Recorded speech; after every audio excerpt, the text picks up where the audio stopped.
So let's talk about the Chainsmokers album, So Far, So Good. So I recently, I've heard actually a couple tracks through this album, just in life and on my YouTube channel and stuff, but also it was the first time I actually sat down and listened to it straight through.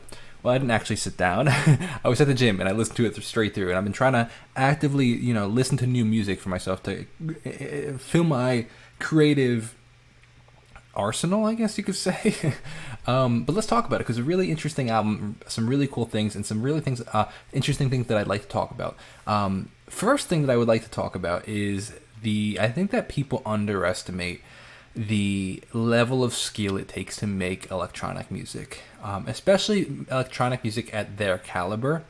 So what do I mean by that? I think that like people say, "Oh, you're just working on a computer. Like, how hard could it be? You don't have to learn an instrument. You don't have to learn this. You don't have to learn that." And my counter to that would be like, "Well, do you know what a VCO is? Do you know what automating the oscillators are, or do you know what like envelope filter does, or like do you know like all these things that like portamento or glide, like all these things that."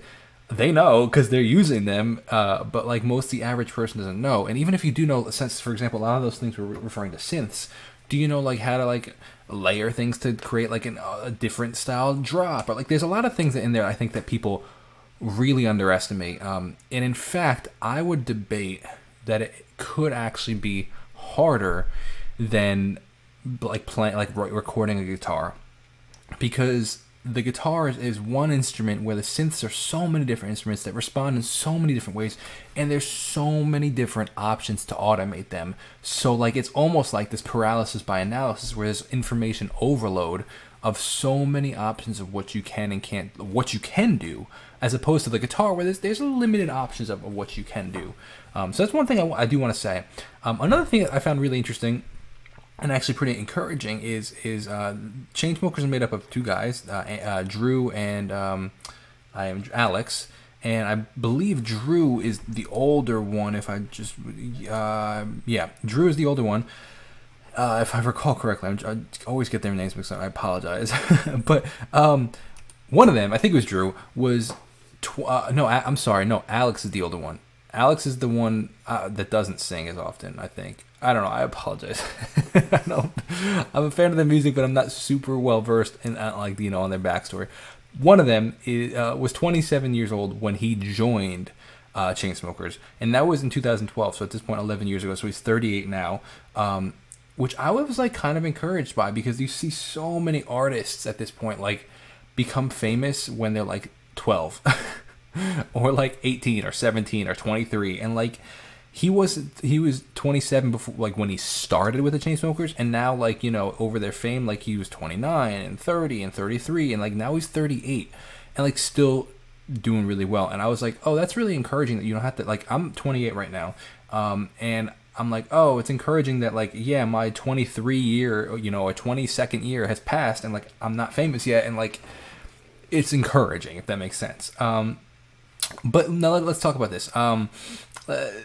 One thing I thought this album did a really good job of was confronting their struggles, whether it be issues of anxiety or sex or drugs and addiction, and it was incredibly vulnerable, which is interesting because it was an interesting contrast between production and vulnerability. Like when you think vulnerable music, I often think of like acoustic guitar, one single acoustic guitar with a whispery vocal, but like.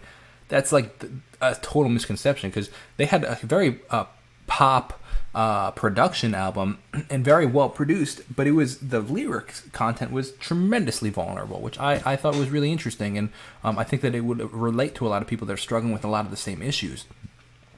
I was really surprised at how long the album was. It was 55 minutes, and in fact, actually, the next day I went and listened to another, I would say, pop rock album or alternative album. It was 33 minutes. It's their album was 13 songs, I believe, and it was 55 minutes compared to the 11-song album that was 33 minutes that I listened to the next day, which I was like surprised by.